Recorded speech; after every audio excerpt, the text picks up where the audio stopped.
Good afternoon students. ಇವತ್ತು ನಾವು ಜೀವಿಗಳು ಹೇಗೆ ಸಂತಾನೋತ್ಪತ್ತಿಯನ್ನ ನಡೆಸುತ್ತವೆ ಈ ಒಂದು ಪಾಠದಿಂದ ಕೇಳಬಹುದಾದಂತಹ ಇಂಪಾರ್ಟೆಂಟ್ ಕ್ವಶನ್ ಆನ್ಸರ್ ಅನ್ನ ಡಿಸ್ಕಷನ್ ಮಾಡ್ತಾ ಇದ್ದೇವೆ. ಐ ಹೋಪ್ ನನ್ನ ವಾಯ್ಸ್ ಕರೆಕ್ಟ್ ಆಗಿ ಕೇಳಿಸ್ತಾ ಇದೆ ಅಂತ ಅನ್ಕೊಳ್ತೇನೆ. ನೋಡಿ, ನಾವು ಮೊದಲನೇದಾಗಿ ಬಹು ಆಯ್ಕೆ ಪ್ರಶ್ನೆಗಳನ್ನ ತಿಳ್ಕೊಳ್ಳೋಣ. ಅಂದ್ರೆ ಮಲ್ಟಿಪಲ್ ಚಾಯ್ಸ್ ಕ್ವಶನ್ MCQs. ಅದಾದ ನಂತರ 1 ಅಂಕದ ಪ್ರಶ್ನೆಗಳು, 2 ಅಂಕದ ಪ್ರಶ್ನೆಗಳು, ಈ ರೀತಿಯಾಗಿ ನಾವು ಇಂಪಾರ್ಟೆಂಟ್ ಕ್ವಶನ್ಸ್ ಅನ್ನ ತಿಳ್ಕೊಳ್ತಾ ಹೋಗೋಣ.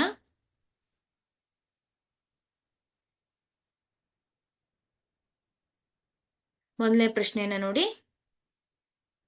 ಕೊಟ್ಟಿರುವ ಚಿತ್ರದಲ್ಲಿ ವ್ಯಕ್ತವಾಗಿರುವ ಜೈವಿಕ ಪ್ರಕ್ರಿಯೆ ಅಂತ ಇದೆ. ನೋಡಿ, ಚಿತ್ರವನ್ನ ನೋಡಿ. ಇಲ್ಲಿ ಆಪ್ಷನ್ ಎ ಅನ್ನ ಕೊಟ್ಟಿದ್ದಾರೆ.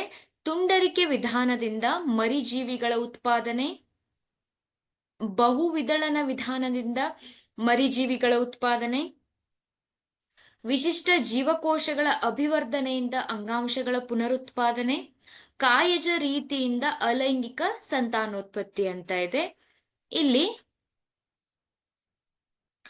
ಯಾವ ರೀತಿಯಾದಂತಹ ಒಂದು ಜೈವಿಕ ಪ್ರಕ್ರಿಯೆ ನಡೆಯುತ್ತೆ ಅಂತ ಕೇಳಿದ್ದಾರೆ. ನೋಡಿ, ಇಲ್ಲಿ ರೀಜನರೇಷನ್ ಅಲ್ವಾ, ಪುನರುತ್ಪಾದನೆ ನಡೆಯುತ್ತೆ. ನೋಡಿ, ಇಲ್ಲಿ ಪ್ರತಿಯೊಂದು ಭಾಗ, ಕಟ್ಟಾದಂತ ತುಂಡಾದಂತ ಪ್ರತಿಯೊಂದು ಭಾಗ ಏನಾಗ್ತಾ ಇದೆ, ಒಂದು ಹೊಸ ಜೀವಿಯಾಗಿ ಪುನರುತ್ಪಾದನೆ ಆಗ್ತಾ ಇದೆ ಅಲ್ವಾ. ಆದ್ರಿಂದ ಸರಿಯಾದ ಉತ್ತರ ವಿಶಿಷ್ಟ ಜೀವಕೋಶಗಳ ಅಭಿವರ್ಧನೆಯಿಂದ ಅಂಗಾಂಶಗಳ ಪುನರುತ್ಪಾದನೆ.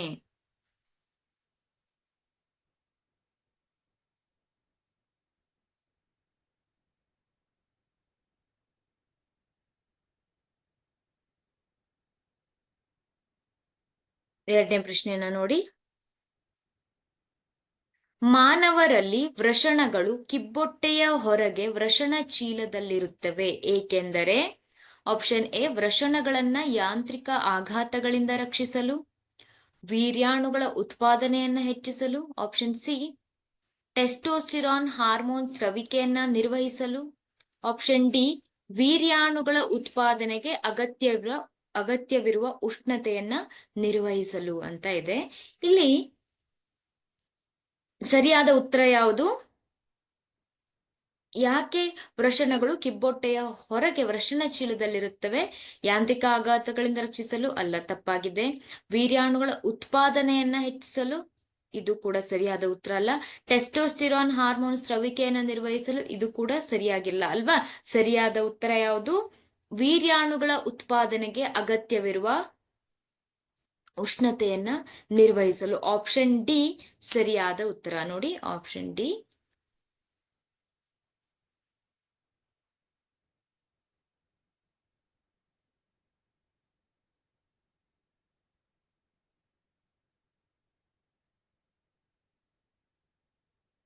ನೆಕ್ಸ್ಟ್ ಕ್ವಶನ್ ನೋಡಿ. ಸಸ್ಯಗಳಲ್ಲಿ ಹಣ್ಣಾಗಿ ಬೆಳೆಯುವ ಹೂವಿನ ಭಾಗ. ಆಪ್ಷನ್ ಎ ಪುಷ್ಪದಳ, ಆಪ್ಷನ್ ಬಿ ಶಲಾಕಾಗ್ರ, ಆಪ್ಷನ್ ಸಿ ಅಂಡಾಶಯ, ಆಪ್ಷನ್ ಡಿ ಶಲಾಕ ನಳಿಕೆ.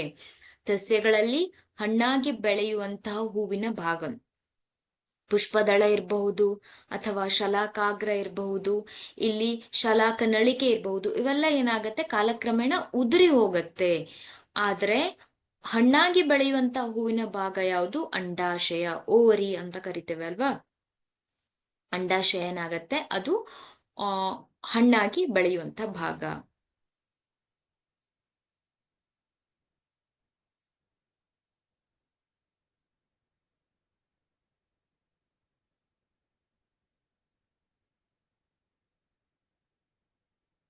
ನೆಕ್ಸ್ಟ್ ಕ್ವಶನ್ ನೋಡಿ. ಮಾನವರಲ್ಲಿ ಲೈಂಗಿಕ ಸಂಪರ್ಕದಿಂದ ಹರಡುವ ವೈರಸ್ನ ಸೋಂಕು. Option A AIDS, option B syphilis, option C ಕ್ಷಯ, ಆಪ್ಷನ್ ಡಿ ಗೊನೋರಿಯಾ. ಇಲ್ಲಿ ಲೈಂಗಿಕ ಸಂಪರ್ಕದಿಂದ ಹರಡುವ ಅಂತಹ ಒಂದು ಸೋಂಕು ಅಂದ್ರೆ ಏಡ್ಸ್ ಕೂಡ ಲೈಂಗಿಕ ಸಂಪರ್ಕದಿಂದ ಹರಡತ್ತೆ, ಸಿಫಿಲಿಸ್ ಕೂಡ ಹೌದು, ಗೊನೋರಿಯಾ ಕೂಡ ಹೌದು. ಇವೇನಾಗತ್ತೆ, ಲೈಂಗಿಕ ಸಂಪರ್ಕದಿಂದ ಹರಡುವಂತಹ ಒಂದು ವೈರಸ್ನ ಸೋಂಕುಗಳು ಅಲ್ವಾ, ಹರಡುವಂತ ಸೋಂಕುಗಳು ಅಂತ ಹೇಳ್ಬಹುದು. ಆದ್ರೆ ವೈರಸ್ನ ಸೋಂಕು ಅಂತ ಕೊಟ್ಟಿದ್ದಾರೆ ಇಲ್ಲಿ ನಿಮ್ಗೆ ಗೊತ್ತಿದೆ, ಇಲ್ಲಿ ಸಿಫಿಲಿಸ್ ಇರ್ಬಹುದು, ಕ್ಷಯ ಇರಬಹುದು, ಗೊನೋರಿಯಾ ಇರಬಹುದು. ಇವು ವೈರಸ್ ನಿಂದ ಉಂಟಾಗುವಂತಹ ಒಂದು ರೋಗಗಳಲ್ಲ. ಆದ್ರೆ ಏಡ್ಸ್ ನಿಮ್ಗೆ ಗೊತ್ತಿದೆ ಅಲ್ವಾ. ಏಡ್ಸ್ ಅನ್ನುವಂತಹ ಒಂದು ರೋಗ ವೈರಸ್ನಿಂದ ಉಂಟಾಗುವಂತಹ ಸೋಂಕು, ಹಾಗೆ ಲೈಂಗಿಕ ಸಂಪರ್ಕದಿಂದ ಹರಡುವಂತಹ ಒಂದು ಸೋಂಕು. ಯಾವ ವೈರಸ್ನಿಂದ ಉಂಟಾಗುವಂತಹ ಒಂದು ಸೋಂಕು? HIV ವೈರಸ್ ಅಲ್ವಾ? HIV ವೈರಸ್ನಿಂದ ಉಂಟಾಗುವಂತಹ ಒಂದು ಸೋಂಕು ಅಂತ ಹೇಳ್ಬಹುದು.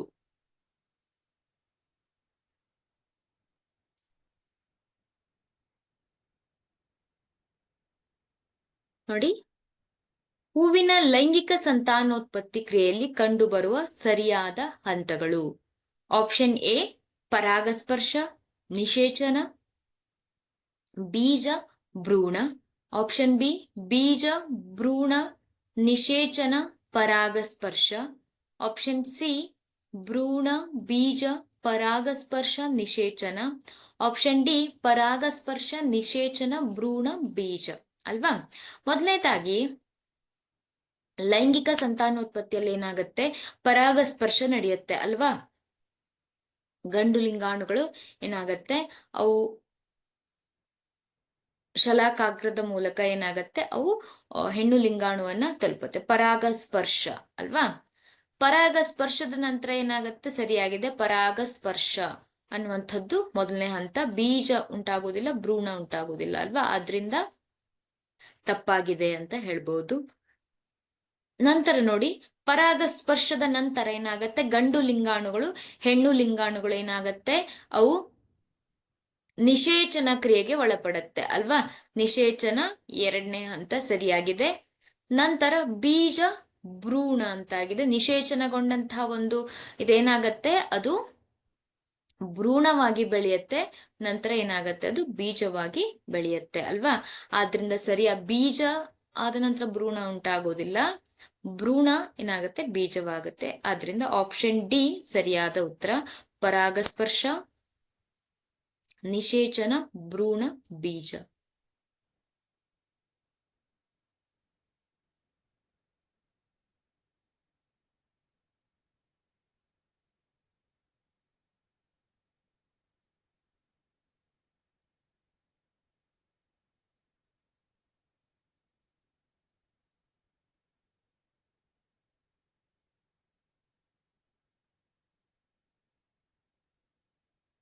ನೆಕ್ಸ್ಟ್ ಕ್ವಶನ್ ನೋಡಿ, ಭ್ರೂಣವು ತಾಯಿಯ ರಕ್ತದಿಂದ ಪೋಷಣೆಯನ್ನು ಈ ಪೋಷಣೆಯನ್ನು ಈ ವಿಶೇಷ ಭಾಗದ ಸಹಾಯದಿಂದ ಪಡೆಯುತ್ತದೆ.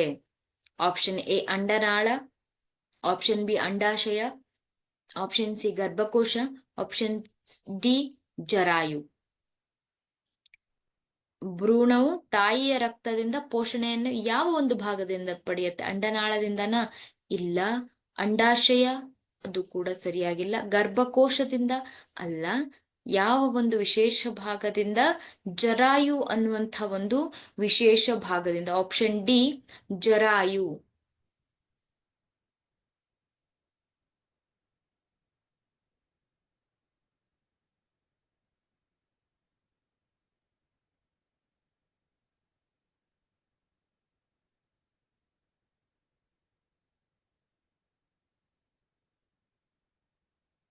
ನೆಕ್ಸ್ಟ್ ಕ್ವಶನ್ ನೋಡಿ, ಮಾನವನ ಗಂಡು ಸಂತಾನೋತ್ಪತ್ತಿ ವ್ಯೂಹದಲ್ಲಿ ವೀರ್ಯಾಣು ಮತ್ತು ಮೂತ್ರಗಳೆರಡಕ್ಕೂ ಇದು ಸಾಮಾನ್ಯ ಮಾರ್ಗವಾಗಿದೆ.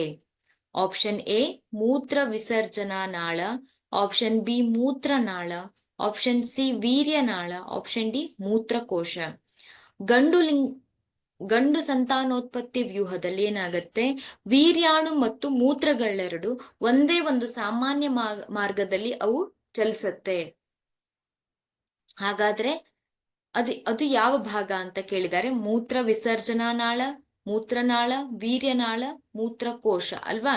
ಇಲ್ಲಿ ಮೂತ್ರಕೋಶ ಈ ರೀತಿಯಾಗಿದೆ ಅಂತ ಅನ್ಕೊಳ್ಳಿ. ಮೂತ್ರಕೋಶ ನಂತರ ಏನಾಗತ್ತೆ, ಮೂತ್ರ ವಿಸರ್ಜನಾ ನಾಳದ ಮೂಲಕ ಏನಾಗತ್ತೆ, ಅದು ಹೊರಗೆ ಬರುತ್ತೆ ಅಲ್ವಾ? ಈ ಮೂತ್ರ ವಿಸರ್ಜನಾ ನಾಳ ಏನಾಗಿದೆ, ಅದು ವೀರ್ಯಾಣು ಮತ್ತು ಮೂತ್ರಗಳೆರಡಕ್ಕೂ ಸಾಮಾನ್ಯ ಮಾರ್ಗವಾಗಿದೆ. ಆಪ್ಷನ್ ಎ ಸರಿಯಾದ ಉತ್ತರ.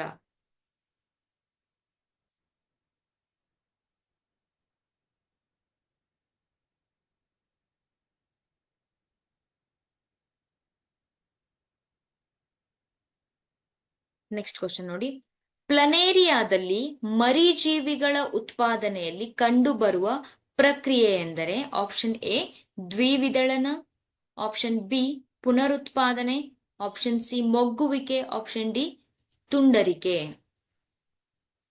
ಇಲ್ಲಿ ಪ್ಲನೇರಿಯಾದಲ್ಲಿ ನಾವು ಯಾವ ರೀತಿಯಾದಂತಹ ಒಂದು ಅಲೈಂಗಿಕ ರೀತಿಯಾದಂತಹ ಸಂತಾನೋತ್ಪತ್ತಿಯನ್ನು ನೋಡ್ಬೋದು. ದ್ವಿವಿದಳನ, ಬೈನರಿ ಫಿಷನ್ ನಾವೆಲ್ಲಿ ನೋಡ್ತೇವೆ? ಅಮೀಬಾದಲ್ಲಿ ಹಾಗೆ ಬ್ಯಾಕ್ಟೀರಿಯಾದಲ್ಲಿ ನೋಡ್ತೇವೆ ಅಲ್ವಾ. ಪುನರುತ್ಪಾದನೆ ನಾವು ಪ್ಲನೇರಿಯಾದಲ್ಲಿ ನೋಡ್ಬೋದು. ಮೊಗ್ಗುವಿಕೆ ಅನ್ನುವಂಥದ್ದು ಈಸ್ಟ್ ನಲ್ಲಿ ಹಾಗೆ ಹೈಡ್ರಾದಲ್ಲಿ ಇದನ್ನ ನೋಡ್ಬೋದು. ತುಂಡರಿಕೆ ಅನ್ನುವಂಥದ್ದು ಸ್ಪೈರೋಗೈರಾ ಅಲ್ವಾ, ಫ್ರಾಗ್ಮೆಂಟೇಶನ್ ಅಂತ ಹೇಳ್ತೇವೆ. ಹಾಗಾದ್ರೆ ಮರಿಜೀವಿಗಳ ಉತ್ಪಾದನೆಯಲ್ಲಿ ಕಂಡು ಬರುವ ಒಂದು ಪ್ರಕ್ರಿಯೆ ಎಂದರೆ ಯಾವುದು? ಪುನರುತ್ಪಾದನೆ. ಪ್ಲನೇರಿಯಾದಲ್ಲಿ ಪುನರುತ್ಪಾದನೆಯ ಮೂಲಕ ಏನಾಗತ್ತೆ? ಅಲ್ಲಿ ಒಂದು ಹೊಸ ಜೀವಿ ಉಂಟಾಗತ್ತೆ.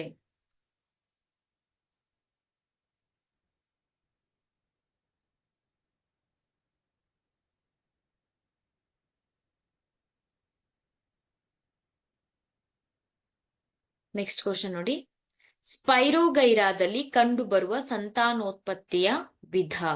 ಸ್ಪೈರೋಗೈರಾದಲ್ಲಿ ಯಾವ ರೀತಿಯಾದಂತಹ ಒಂದು ಸಂತಾನೋತ್ಪತ್ತಿ ಕಂಡು ಬರುತ್ತೆ?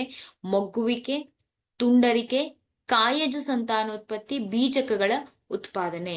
ಇಲ್ಲಿ ನೋಡಿ, ಮೊಗ್ಗುವಿಕೆ ಅನ್ನುವಂಥದ್ದು ನಾವು ಸಾಮಾನ್ಯವಾಗಿ ಹೈಡ್ರಾದಲ್ಲಿ ನೋಡಬಹುದು ಅಲ್ವಾ, ಹೈಡ್ರಾದಲ್ಲಿ ನೋಡಬಹುದು, ಈಸ್ಟ್ ನಲ್ಲೂ ಕೂಡ ನೋಡಬಹುದು. ಕಾಯಜ ರೀತಿಯ ಸಂತಾನೋತ್ಪತ್ತಿಯನ್ನ ನಾವು ಸಸ್ಯಗಳಲ್ಲಿ ನೋಡಬಹುದು ಅಲ್ವಾ, ಕೆಲವೊಂದು ಸಸ್ಯಗಳಲ್ಲಿ ನೋಡಬಹುದು. ಹಾಗೆ ಬೀಜಕಗಳ ಉತ್ಪಾದನೆ ರೈಜೋಪಸ್ ಅನ್ನುವಂತಹ ಒಂದು ಶಿಲೀಂಧ್ರದಲ್ಲಿ ನಾವು ಅದನ್ನ ನೋಡಬಹುದು. ಹಾಗಾದ್ರೆ ಸ್ಪೈರೋಗೈರಾದಲ್ಲಿ ಕಂಡು ಬರುವಂತಹ ಒಂದು ಸಂತಾನೋತ್ಪತ್ತಿಯ ವಿಧ ಯಾವುದು? ಅದನ್ನ ನಾವು ಫ್ರಾಗ್ಮೆಂಟೇಶನ್ ಅಥವಾ ತುಂಡರಿಕೆ ಅಂತ ಕರಿತೇವೆ. ಅಂದ್ರೆ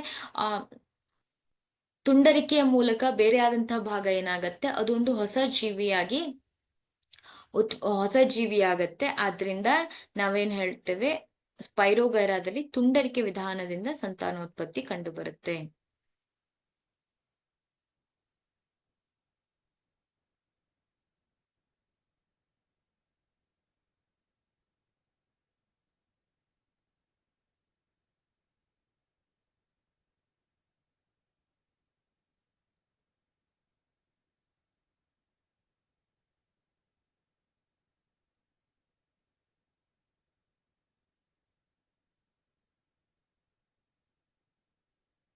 ನೆಕ್ಸ್ಟ್ ನೋಡಿ, ಹಣ್ಣಾಗಿ ಬೆಳೆಯುವ ಹೂವಿನ ಭಾಗ ಮತ್ತು ಸಸ್ಯದ ಬೇರಾಗಿ ಬೆಳೆಯುವ ಬೀಜದ ಭಾಗ ಕ್ರಮವಾಗಿ. ಹಣ್ಣಾಗಿ ಬೆಳೆಯುವ ಹೂವಿನ ಭಾಗ ಆಪ್ಷನ್ ಎ ಅಂಡಾಶಯ ಮತ್ತು ಪ್ರಥಮ ಕಾಂಡ, ಬಿ ಪ್ರಥಮ ಕಾಂಡ ಮತ್ತು ಪ್ರಥಮ ಮೂಲ, ಆಪ್ಷನ್ ಸಿ ಅಂಡಾಶಯ ಮತ್ತು ಪ್ರಥಮ ಮೂಲ, ಆಪ್ಷನ್ ಡಿ ಅಂಡಾಶಯ ಮತ್ತು ಅಂಡಾಣು ಅಂತ ಇದೆ.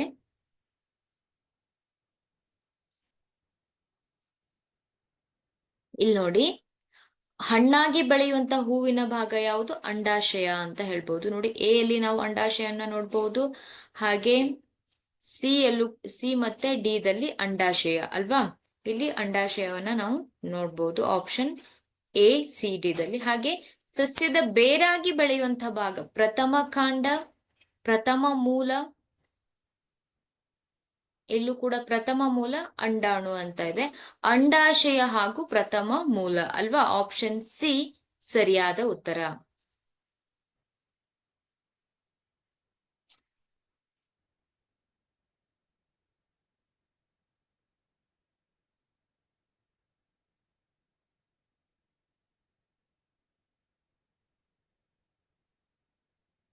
ನೆಕ್ಸ್ಟ್ ಕ್ವಶನ್ ನೋಡಿ, ಕೊಟ್ಟಿರುವ ಬೀಜದಳದಲ್ಲಿ ಎ ಮತ್ತು ಬಿ ಎಂದು ಗುರುತಿಸಿರುವ ಭಾಗಗಳು ಕ್ರಮವಾಗಿ.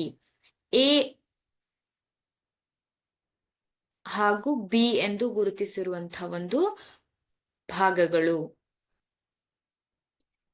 ಎ ಹಣ್ಣು ಕಾಂಡ, ಬಿ ಪ್ರಥಮ ಕಾಂಡ ಪ್ರಥಮ ಬೇರು, ಸಿ ದ್ವಿತೀಯ ಬೇರು ಪ್ರಥಮ ಕಾಂಡ, ಡಿ ಮೊಗ್ಗು ಎಲೆ ಅಲ್ವಾ. ಇಲ್ಲಿ ಎ ಅನ್ನುವಂಥದ್ದು ಪ್ರಥಮ ಕಾಂಡ, ಬಿ ಅನ್ನುವಂಥದ್ದು ಪ್ರಥಮ ಬೇರು. ಹಾಗಾದ್ರೆ ಸರಿಯಾದಂತಹ ಉತ್ತರ ಯಾವುದು? ಪ್ರಥಮ ಕಾಂಡ ಪ್ರಥಮ ಬೇರು.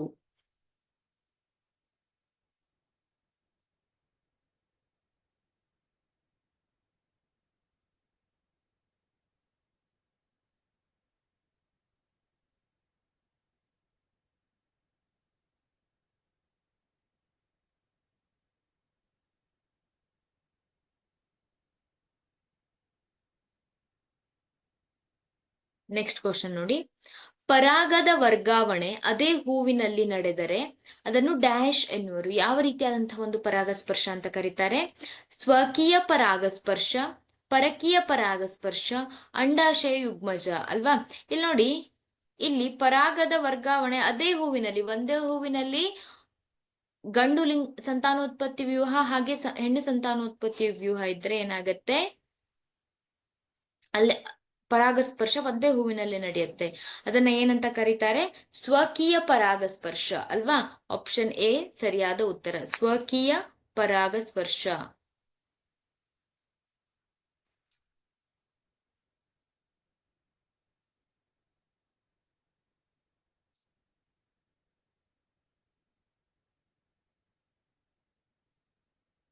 ಏಕಲಿಂಗಿ ಹೂವಿಗೆ ಉದಾಹರಣೆ. ಮೊದಲನೇದಾಗಿ ನೀವು ತಿಳ್ಕೊಳ್ಬೇಕಾಗಿರೋದು ಏಕಲಿಂಗಿ ಹೂವು ಅಂದ್ರೆ ಗಂಡು ಸಂತಾನೋತ್ಪತ್ತಿ ವ್ಯೂಹ ಅಥವಾ ಹೆಣ್ಣು ಸಂತಾನೋತ್ಪತ್ತಿ ವ್ಯೂಹ, ಯಾವ್ದಾದ್ರೂ ಒಂದು ಲಿಂಗವನ್ನ ಹೊಂದಿರುವಂತಹ ಒಂದು ಹೂವನ್ನ ನಾವು ಏಕಲಿಂಗಿ ಹೂವು ಅಂತ ಕರಿತೇವೆ. ಇಲ್ಲಿ ಪಪಾಯ, ದಾಸವಾಳ, ಸಾಸಿವೆ, ಸೂರ್ಯಕಾಂತಿ. ಏಕಲಿಂಗಿ ಹೂವಿಗೆ ನಾವು ಪಪಾಯವನ್ನ ಉದಾಹರಣೆ ಅಂತ ಹೇಳ್ಬಹುದು. ಯಾಕೆಂದ್ರೆ ಅಲ್ಲಿ ಗಂಡು ಸಂತಾನೋತ್ಪತ್ತಿ ವ್ಯೂಹ ಹಾಗೆ ಹೆಣ್ಣು ಸಂತಾನೋತ್ಪತ್ತಿಯ ಒಂದು ಭಾಗಗಳೇನಾಗಿರುತ್ತೆ, ಬೇರೆ ಬೇರೆ ಹೂವಿನಲ್ಲಿರುತ್ತೆ. ಹೆಣ್ಣು ಮತ್ತು ಗಂಡು ಸಂತಾನೋತ್ಪತ್ತಿಯ ವ್ಯೂಹ ಏನಾಗಿರುತ್ತೆ, ಬೇರೆ ಬೇರೆ ಹೂವಿನಲ್ಲಿರೋದ್ರಿಂದ ಅದನ್ನ ಏಕಲಿಂಗಿ ಹೂವು ಅಂತ ಕರಿತೇವೆ. ಸರಿಯಾದ ಉತ್ತರ ಪಪಾಯ. ದ್ವಿಲಿಂಗ ಹೂವಿಗೆ ಉದಾಹರಣೆ: ಕಲ್ಲಂಗಡಿ, ಪಪಾಯ, ದಾಸವಾಳ. ದ್ವಿಲಿಂಗ ಹೂವು ಅಂದ್ರೆ ದಾಸವಾಳದಲ್ಲಿ ಏನಾಗಿರುತ್ತೆ ಅಂದ್ರೆ ನೀವು ನೋಡ್ಬಹುದು, ಗಂಡು ಸಂತಾನೋತ್ಪತ್ತಿ ವ್ಯೂಹವನ್ನು ಕೂಡ ನೋಡ್ಬಹುದು, ಹೆಣ್ಣು ಸಂತಾನೋತ್ಪತ್ತಿ ಭಾಗವನ್ನು ಕೂಡ ನೋಡ್ಬಹುದು. ಅಂತಹ ಹೂವನ್ನ ನಾವೇನಂತ ಕರಿತೇವೆ? ದ್ವಿಲಿಂಗ ಹೂವು ಅಂತ ಕರಿತೇವೆ. ಉದಾಹರಣೆಗೆ ದಾಸವಾಳ.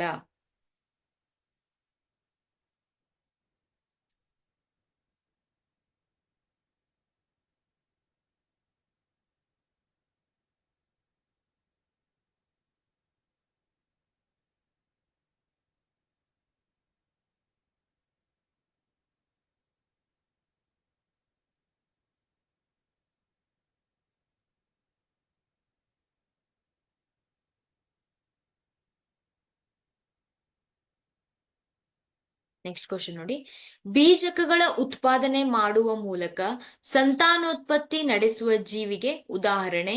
Option A rhizopus, hydra, yeast, planaria. ಇಲ್ಲಿ ರೈಜೋಪಸ್ ಅನ್ನುವಂತಹ ಒಂದು ಜೀವಿ, ಶಿಲೀಂಧ್ರ ಏನ್ ಮಾಡುತ್ತೆ? ಅದು ಬೀಜಕಗಳನ್ನ ಉತ್ಪಾದನೆ ಮಾಡೋದ್ರ ಮೂಲಕ ಸಂತಾನೋತ್ಪತ್ತಿಯನ್ನು ನಡೆಸುತ್ತೆ. ಹೈಡ್ರಾ ಮೊಗ್ಗುವಿಕೆ ಹಾಗೆ ಈಸ್ಟ್ ನಲ್ಲೂ ಕೂಡ ಮೊಗ್ಗುವಿಕೆಯನ್ನ ನೋಡಬಹುದು. ಪ್ಲನೇರಿಯಾದಲ್ಲಿ ಪುನರುತ್ಪಾದನೆಯನ್ನ ನೋಡಬಹುದು ಅಲ್ವಾ?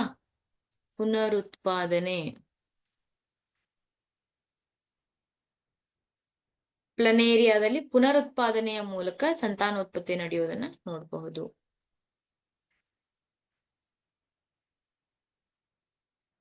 ನೋಡಿ, ಇಲ್ಲಿಯವರೆಗೆ ನಾವು ಬಹು ಆಯ್ಕೆ ಪ್ರಶ್ನೆಗಳನ್ನ ತಿಳ್ಕೊಂಡ್ವಿ ಅಲ್ವಾ?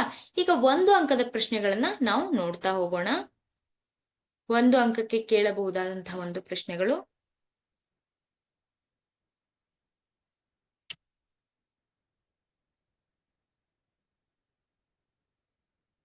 ಇಲ್ಲಿ ನೋಡಿ, ದ್ವಿವಿದಳನದಿಂದ ಸಂತಾನೋತ್ಪತ್ತಿ ಮಾಡುವ ಜೀವಿಗಳಿಗೆ 2 ಉದಾಹರಣೆಗಳನ್ನ ಬರೆಯಿರಿ ಅಂತ ಇದೆ. ದ್ವಿವಿದಳನ ಕ್ರಿಯೆ ಅಲ್ವಾ? ದ್ವಿವಿದಳನ ಕ್ರಿಯೆ ಅಂದ್ರೆ ಏನಾಗತ್ತೆ? ಒಂದು ಜೀವಿ, ಉದಾಹರಣೆಗೆ ಅಮೀಬಾ ಇದೆ ಅಂತ ಅನ್ಕೊಳ್ಳಿ. ಈ ಅಮೀಬಾದ ನ್ಯೂಕ್ಲಿಯಸ್ ಏನಾಗತ್ತೆ?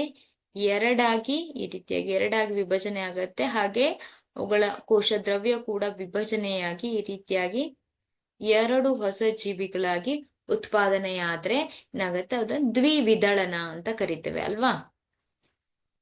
ಇಲ್ಲಿ ಅಮೀಬಾದಲ್ಲಿ ನಾವು ದ್ವಿವಿದಳನವನ್ನ ನೋಡ್ಬೋದು. ಹಾಗೆ ಲಿಶ್ಮೇನಿಯಾ ಅನ್ನುವಂಥ ಒಂದು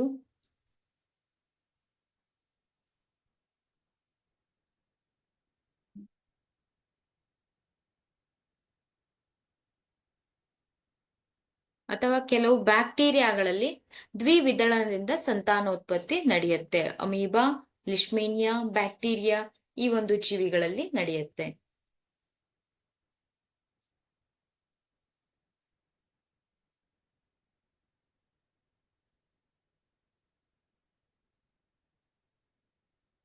ನೆಕ್ಸ್ಟ್ ಕ್ವಶನ್ ನೋಡಿ.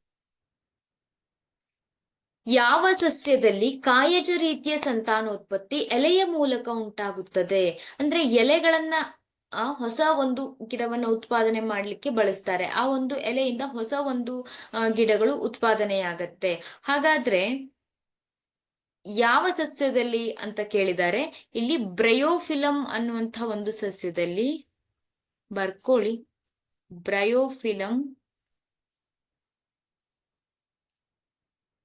ಬ್ರಯೋಫಿಲಮ್ ಅನ್ನುವಂತಹ ಒಂದು ಸಸ್ಯದಲ್ಲಿ ಈ ರೀತಿಯಾದಂತಹ ಒಂದು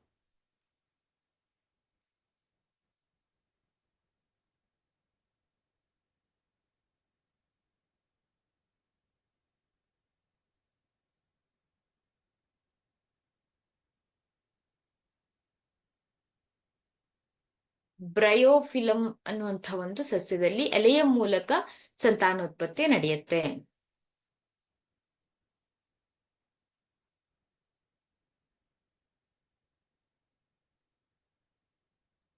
ಈ ಕೆಳಗಿನ ಹೂವಿನಲ್ಲಿ ಯಾವ ವಿಧದ ಪರಾಗಸ್ಪರ್ಶ ಜರುಗುತ್ತದೆ ಏಕೆ ಅಂತ ಕೇಳಿದ್ದಾರೆ. ನೋಡಿ, ಈ ಒಂದು ಹೂವನ್ನ ಗಮನಿಸಿ.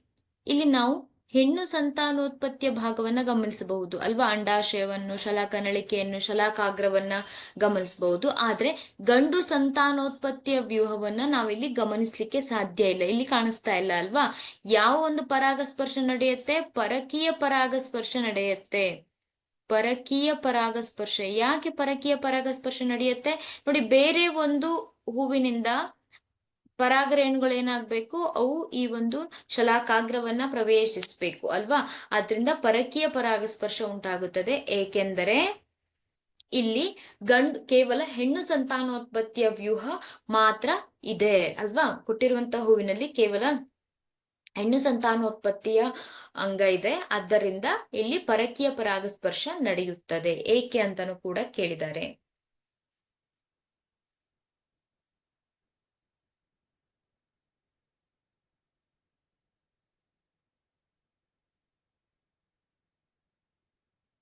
ಬಹುವಿದಳನ ಕಂಡುಬರುವ ಜೀವಿಗೆ ಒಂದು ಉದಾಹರಣೆ ಕೊಡಿ. ದ್ವಿವಿದಳನದಲ್ಲಿ ಏನಾಗತ್ತೆ? ಒಂದು ಜೀವಿ ಒಡೆದು ಎರಡು ಹೊಸ ಜೀವಿಗಳಾಗಿ ಉಂಟಾಗತ್ತೆ. ಅದನ್ನ ನಾವು ದ್ವಿವಿದಳನ ಅಂತ ಕರಿತೇವೆ. ಬಹುವಿದಳನದಲ್ಲಿ ಎರಡಕ್ಕಿಂತ ಹೆಚ್ಚು ಜೀವಿಗಳು ಉಂಟಾಗತ್ತೆ ಅಲ್ವಾ? ಅದನ್ನ ನಾವು ಎಲ್ಲಿ ನೋಡ್ಬಹುದು? ಪ್ಲಾಸ್ಮೋಡಿಯಂ ಅಲ್ಲಿ ಅಲ್ವಾ?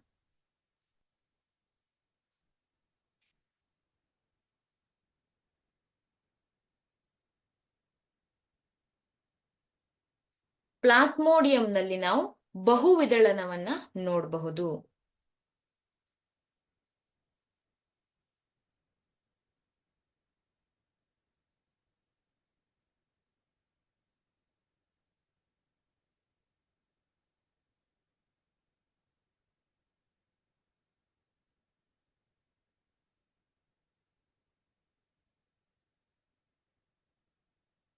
ನೆಕ್ಸ್ಟ್ ಕ್ವಶನ್ ನೋಡಿ. ಕಾಯಜ ರೀತಿಯ ಸಂತಾನೋತ್ಪತ್ತಿಯ ಒಂದು ಅನುಕೂಲವನ್ನ ಬರೆಯಿರಿ ಅಂತ ಇದೆ. ಕಾಯಜ ರೀತಿಯ ಸಂತಾನೋತ್ಪತ್ತಿಯ ಒಂದು ಅನುಕೂಲ ಏನು? ಇಲ್ಲಿ ಬಾಳೆ, ಕಿತ್ತಳೆ ಮತ್ತು ಗುಲಾಬಿ, ಮಲ್ಲಿಗೆಗಳಂತಹ ಬೀಜಗಳನ್ನ ಉತ್ಪತ್ತಿ ಮಾಡುವ ಸಾಮರ್ಥ್ಯವನ್ನು ಕಳೆದುಕೊಂಡ ಸಸ್ಯಗಳಲ್ಲಿ ಈ ವಿಧಾನಗಳು ಸಂತಾನೋತ್ಪತ್ತಿಯನ್ನ ಸಾಧ್ಯವಾಗಿಸುತ್ತದೆ. ಇಲ್ಲಿ ಒಂದು ಅಂತ ಕೇಳಿದ್ದಾರೆ ಅಲ್ವಾ? ಒಂದು ಅಂಕಕ್ಕೆ ಒಂದು ಅನುಕೂಲವನ್ನ ಕೇಳಿದ್ದಾರೆ. ಕೇವಲ ಒಂದು ಇದನ್ನ ಬರೆದ್ರೆ ಸಾಕಾಗತ್ತೆ. ಪ್ರಶ್ನೆಯನ್ನ ನೋಟ್ ಮಾಡ್ಕೊಳ್ಳಿ.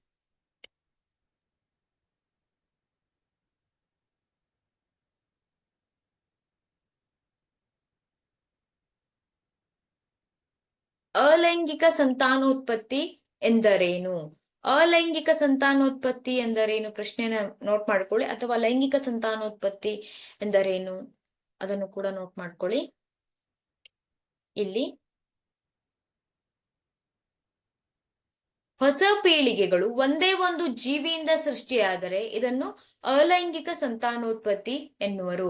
ಹೊಸ ಪೀಳಿಗೆ, ಹೊಸ ಜೀವಿಗಳು ಕೇವಲ ಒಂದೇ ಒಂದು ಜೀವಿಯಿಂದ ಅವು ಉತ್ಪತ್ತಿಯಾದರೆ ಅದನ್ನ ಅಸೆಕ್ಷುವಲ್ ರಿಪ್ರೊಡಕ್ಷನ್ ಅಥವಾ ಅಲೈಂಗಿಕ ಸಂತಾನೋತ್ಪತ್ತಿ.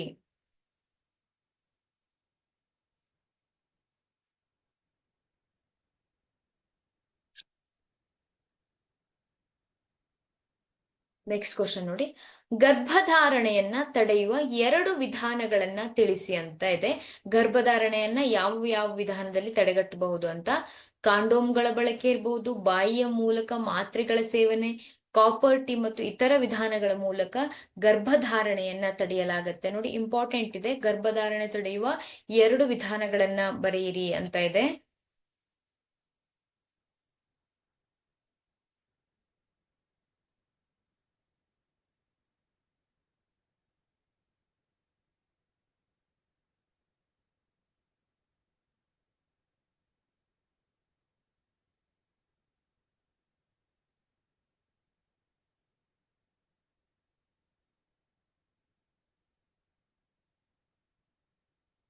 ನೆಕ್ಸ್ಟ್ ಕ್ವಶನ್ ನೋಡಿ, ಯುಗ್ಮಜ ಹೇಗೆ ಉಂಟಾಗುತ್ತದೆ?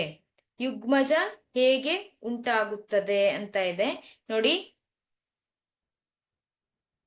ಇಲ್ಲಿ ಗಂಡು ಲಿಂಗಾಣು ಹೆಣ್ಣು ಅಂಡಾಣುವಿನಲ್ಲಿರುವ ಹೆಣ್ಣು ಲಿಂಗಾಣುವಿನೊಂದಿಗೆ ಬೆಸೆದುಕೊಳ್ಳುತ್ತದೆ. ಲಿಂಗಕೋಶಗಳ ಸಮ್ಮಿಲನ ಅಥವಾ ನಿಷೇಚನ ಯುಗ್ಮಜವನ್ನ ಉಂಟು ಮಾಡುತ್ತದೆ. ಇಲ್ಲಿ ಯುಗ್ಮಜ ಯಾವ ರೀತಿಯಲ್ಲಿ ಉಂಟಾಗುತ್ತದೆ ಅಂತ ಇದೆ. ಯುಗ್ಮಜ ಹೇಗೆ ಉಂಟಾಗುತ್ತದೆ ಅಂತ ಇದೆ ಅಲ್ವಾ. ಅಲ್ಲಿ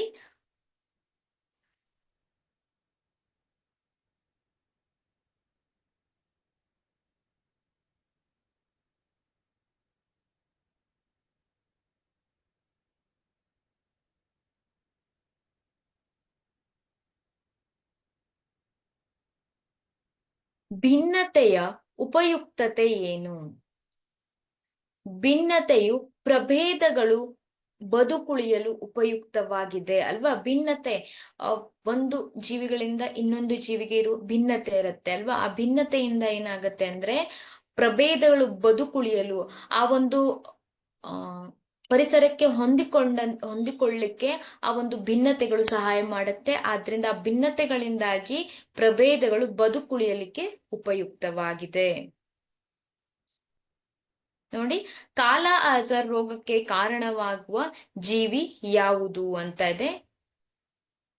ಪ್ರಶ್ನೆಯನ್ನ ನೋಟ್ ಮಾಡ್ಕೊಳ್ಳಿ.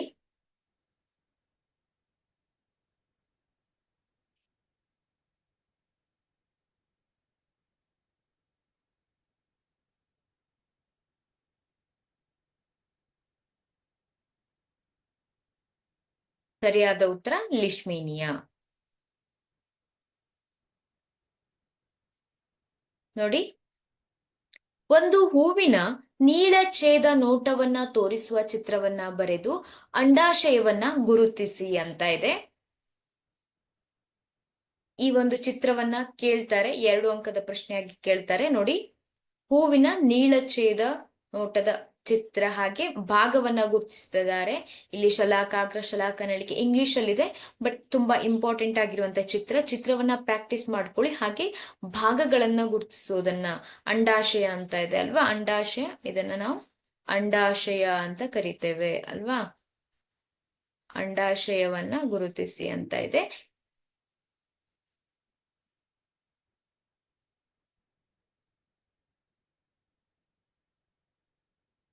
ಒಬ್ಬ ವ್ಯಕ್ತಿಯ ಸಂತಾನ ಫಲವತ್ತತೆಯ ನಿರ್ವಹಣೆಯಲ್ಲಿ ದೇಹದಲ್ಲಿ ವೃಷಣಗಳ ಸ್ಥಾನ, ಟೆಸ್ಟೋಸ್ಟಿರಾನ್ ಸ್ರವಿಕೆ, ಪ್ರೋಸ್ಟೇಟ್ ಗ್ರಂಥಿಯ ಸ್ರವಿಕೆ ಇವುಗಳು ಪರಸ್ಪರ ಪೂರಕವಾಗಿದೆ, ವೈಜ್ಞಾನಿಕವಾಗಿ ವಿವರಿಸಿ ಅಂತ ಇದೆ.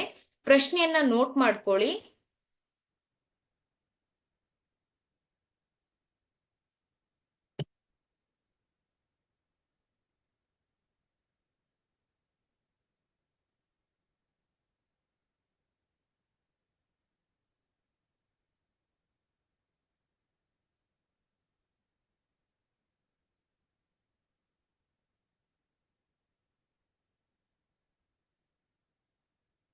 ಇಲ್ಲಿ ನೋಡಿ, ದೇಹದಲ್ಲಿ ವೃಷಣಗಳ ಸ್ಥಾನ.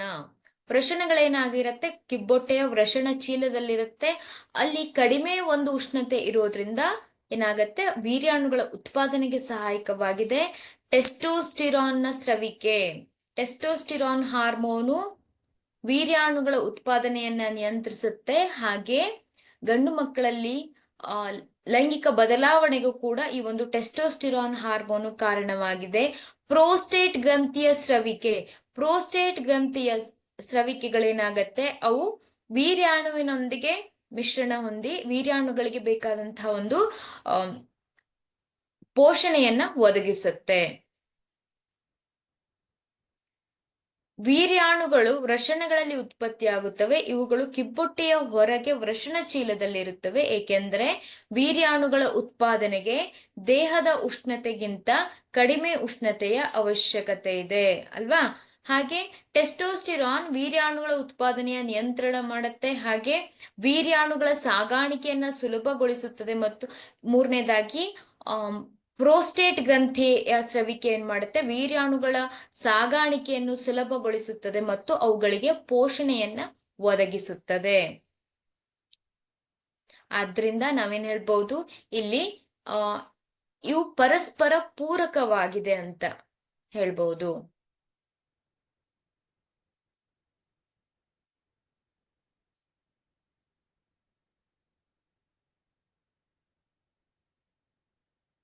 ನೆಕ್ಸ್ಟ್ ಕ್ವಶನ್ ನೋಡಿ.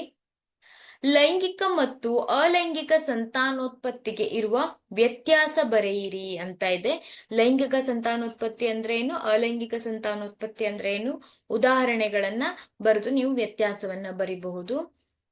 ನೋಡಿ,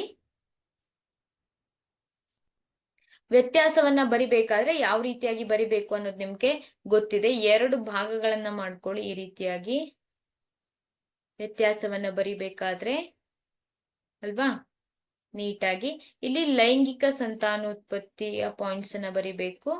ಇಲ್ಲಿ ಅಲೈಂಗಿಕ ಸಂತಾನೋತ್ಪತ್ತಿಯ ಪಾಯಿಂಟ್ಸ್ ಅನ್ನ ಬರಿಬೇಕು. ಹಾಗಾದ್ರೆ ಲೈಂಗಿಕ ಸಂತಾನೋತ್ಪತ್ತಿ ಅಂದ್ರೆ ಏನು ಅಂತ ಇದೆ ಅಲ್ವಾ. ಲೈಂಗಿಕ ಸಂತಾನೋತ್ಪತ್ತಿ ಅಂದ್ರೆ ಹೊಸ ಪೀಳಿಗೆಗಳನ್ನ ಉತ್ಪಾದಿಸಲು ಗಂಡು ಮತ್ತು ಹೆಣ್ಣು ಜೀವಿಗಳೆರಡು ಅಗತ್ಯವಾಗಿದೆ. ಇದನ್ನ ಲೈಂಗಿಕ ಸಂತಾನೋತ್ಪತ್ತಿ ಎನ್ನುವರು ಅಲ್ವಾ. ಅಲೈಂಗಿಕ ಸಂತಾನೋತ್ಪತ್ತಿ ಅಂದ್ರೆ ಹೊಸ ಪೀಳಿಗೆಗಳು ಒಂದೇ ಒಂದು ಜೀವಿಯಿಂದ ಸೃಷ್ಟಿಯಾಗಿದೆ. ಇದನ್ನ ಅಲೈಂಗಿಕ ಸಂತಾನೋತ್ಪತ್ತಿ ಎನ್ನುವರು ಅಲ್ವಾ. ಉದಾಹರಣೆಯನ್ನ ನೀವು ಕೊಡ್ಬಹುದು. ಅಲೈಂಗಿಕ ಸಂತಾನೋತ್ಪತ್ತಿಯ ವಿಧಗಳಿರಬಹುದು, ವಿದಳನ ಅಥವಾ ತುಂಡರಿಕೆ. ಈ ಎಲ್ಲ ವಿಧಾನಗಳನ್ನ ಅಲೈಂಗಿಕ ಸಂತಾನೋತ್ಪತ್ತಿ ಅಂತಾರೆ.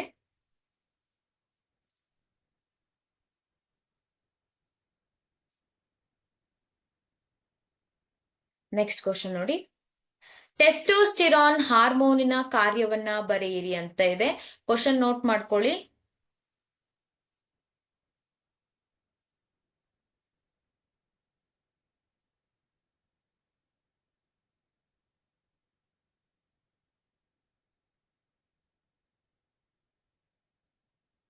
ಇಲ್ಲಿ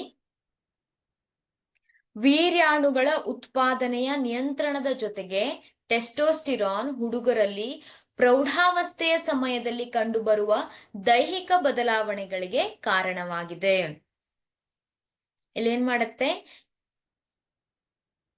ಮೊದಲನೇದಾಗಿ ವೀರ್ಯಾಣುಗಳ ಉತ್ಪಾದನೆಯ ನಿಯಂತ್ರಣವನ್ನ ಮಾಡುತ್ತೆ. ಹಾಗೆ ಪ್ರೌಢಾವಸ್ಥೆಯ ಸಮಯದಲ್ಲಿ ಉಂಟಾಗುವಂತಹ ಒಂದು ದೈಹಿಕ ಬದಲಾವಣೆಗಳಿಗೆ ಈ ಒಂದು ಟೆಸ್ಟೋಸ್ಟಿರಾನ್ ಹಾರ್ಮೋನು ಕಾರಣವಾಗಿದೆ.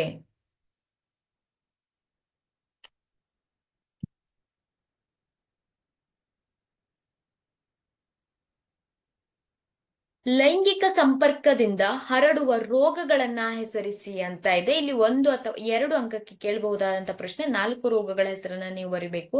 ಲೈಂಗಿಕ ಸಂಪರ್ಕದಿಂದ ಹರಡುವ ರೋಗಗಳನ್ನ ಹೆಸರಿಸಿ ಅಂತ ಇದೆ.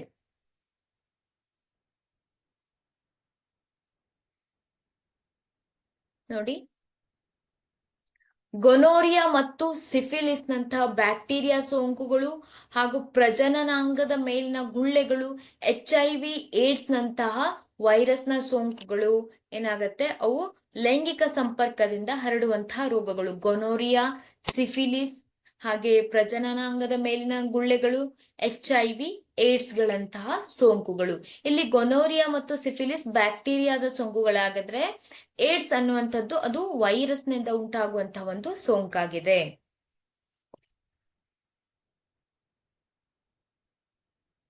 ನೆಕ್ಸ್ಟ್ ಕ್ವಶನ್ ನೋಡಿ, ಪರಕೀಯ ಪರಾಗಸ್ಪರ್ಶ ಎಂದರೇನು, ಉದಾಹರಣೆ ಕೊಡಿ ಅಂತ ಇದೆ. ಪರಕೀಯ ಪರಾಗಸ್ಪರ್ಶ ಅಲ್ವಾ, ನೋಟ್ ಮಾಡ್ಕೊಳ್ಳಿ ಕ್ವಶನ್ ಅನ್ನ.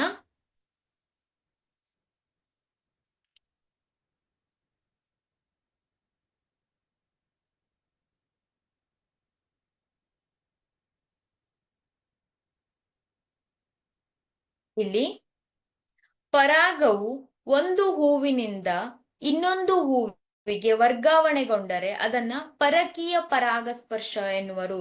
ನೋಡಿ, ಪರಕೀಯ ಪರಾಗಸ್ಪರ್ಶ ಎಂದರೇನು ಅಂತ ಇದೆ. ಸರಿಯಾಗಿ ನೀವು ಡೆಫಿನೇಷನ್ ಅನ್ನ ಬರಿಬೇಕಾಗತ್ತೆ. ಉದಾಹರಣೆ ಅಲ್ವಾ, ಪರಕೀಯ ಪರಾಗಸ್ಪರ್ಶಕ್ಕೆ ಯಾವ ಒಂದು ಗಿಡವನ್ನ ಉದಾಹರಣೆ ಕೊಡ್ಬೋದು, ಪಪಾಯ ಅಲ್ವಾ.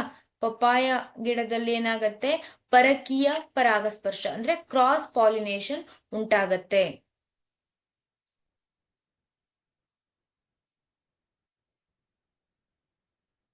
ಪ್ರೌಢಾವಸ್ಥೆ ಸಮಯದಲ್ಲಿ ಗಂಡು ಮಕ್ಕಳಲ್ಲಿ ಕಂಡು ಬರುವಂತಹ ಬದಲಾವಣೆಗಳೇನು, ಯಾವ ರೀತಿಯಾದಂತಹ ಒಂದು ದೇಹದಲ್ಲಿ, ಗಂಡು ಮಕ್ಕಳ ದೇಹದಲ್ಲಿ ಅಂತ ತೆಗೆದುಕೊಳ್ಳಿ, ಗಂಡು ಮಕ್ಕಳ ದೇಹದಲ್ಲಿ ಉಂಟಾಗುವಂತ ಬದಲಾವಣೆಗಳೇನು.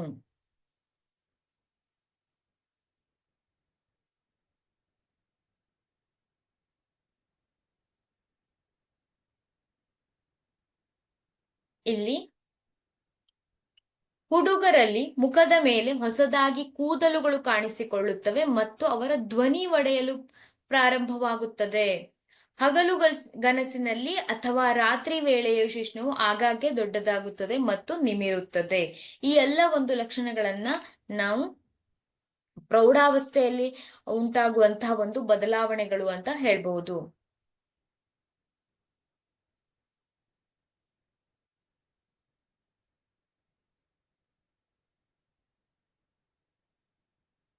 ತಾಯಿಯ ದೇಹದೊಳಗೆ ಭ್ರೂಣವು ಹೇಗೆ ಪೋಷಣೆಯನ್ನ ಪಡೆಯುತ್ತದೆ ಅಂತ ಇದೆ. ತಾಯಿಯ ದೇಹದೊಳಗೆ ಭ್ರೂಣವು ಯಾವ ರೀತಿ ಹೇಗೆ ಪೋಷಣೆಯನ್ನ ಪಡೆಯುತ್ತದೆ. ಇಲ್ಲಿ ನೋಡಿ,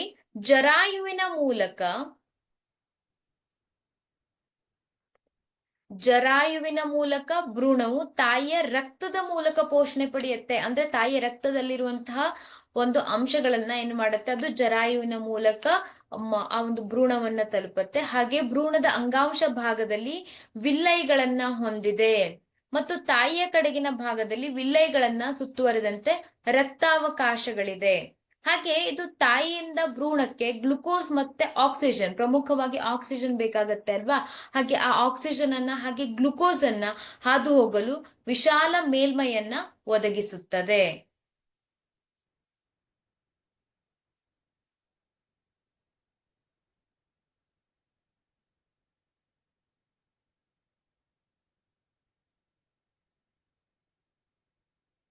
ಮನುಷ್ಯರಲ್ಲಿ ವೃಷಣಗಳು ಯಾವ ಕಾರ್ಯವನ್ನ ನಿರ್ವಹಿಸುತ್ತವೆ ಅಂತ ಇದೆ. ವೃಷಣಗಳ ಕಾರ್ಯ ಏನು ಅಂತ ಇದೆ, ನೋಟ್ ಮಾಡ್ಕೊಳ್ಳಿ.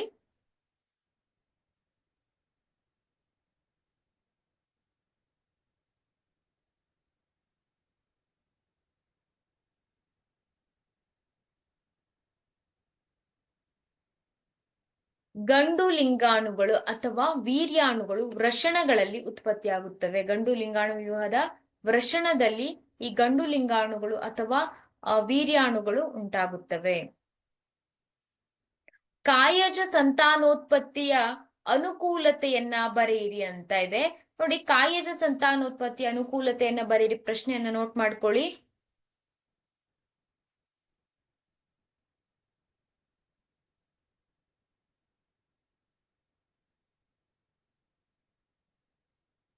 ನೋಡಿ, ಕಾಯಜ ಸಂತಾನೋತ್ಪತ್ತಿ ಅಂದ್ರೆ ವೆಜಿಟೇಟಿವ್ ಪ್ರೊಪಗೇಷನ್ ಅಂತ ಕರೀತಾರೆ. ಬೆಳೆಸಿದ ಸಸ್ಯಗಳಿಗಿಂತ ಮುಂಚಿತವಾಗಿ ಹೂವುಗಳನ್ನ ಮತ್ತು ಹಣ್ಣುಗಳನ್ನ ಬಿಡುತ್ತವೆ. ಹಾಗೆ ಬಾಳೆ, ಕಿತ್ತಳೆ, ಗುಲಾಬಿ ಮತ್ತು ಮಲ್ಲಿಗೆಗಳಂತಹ ಬೀಜಗಳನ್ನ ಉತ್ಪತ್ತಿ ಮಾಡುವ ಬೀಜಗಳನ್ನ ಉತ್ಪತ್ತಿ ಮಾಡುವಂತಹ ಒಂದು ಸಾಮರ್ಥ್ಯವನ್ನ ಕಳೆದುಕೊಂಡ ಸಸ್ಯಗಳಲ್ಲಿ ಇದು ಸಂತಾನೋತ್ಪತ್ತಿಯನ್ನ ಸಾಧ್ಯವಾಗಿಸುತ್ತೆ. ಈ ರೀತಿಯಾಗಿ ಕಾಯಜ ರೀತಿಯ ಸಂತಾನೋತ್ಪತ್ತಿಯಿಂದ. ಹಾಗೆ ಕಾಯಜ ಸಂತಾನೋತ್ಪತ್ತಿಯ ಇನ್ನೊಂದು ಅನನುಕೂಲವೆಂದರೆ ಉತ್ಪತ್ತಿಯಾದ ಎಲ್ಲಾ ಸಸ್ಯಗಳು ಅನುವಂಶಿಕವಾಗಿ ಪೋಷಕ ಸಸ್ಯಗಳನ್ನ ಎಲ್ಲಾ ಲಕ್ಷಣಗಳೊಂದಿಗೆ ಬಹುಮಟ್ಟಿಗೆ, ಪೋಷಕ ಸಸ್ಯ ಯಾವ ರೀತಿಯಾಗಿರುತ್ತೆ ಬಹುಮಟ್ಟಿಗೆ ಆ ಒಂದು ಇದನ್ನ ಹೋಲ್ತದೆ.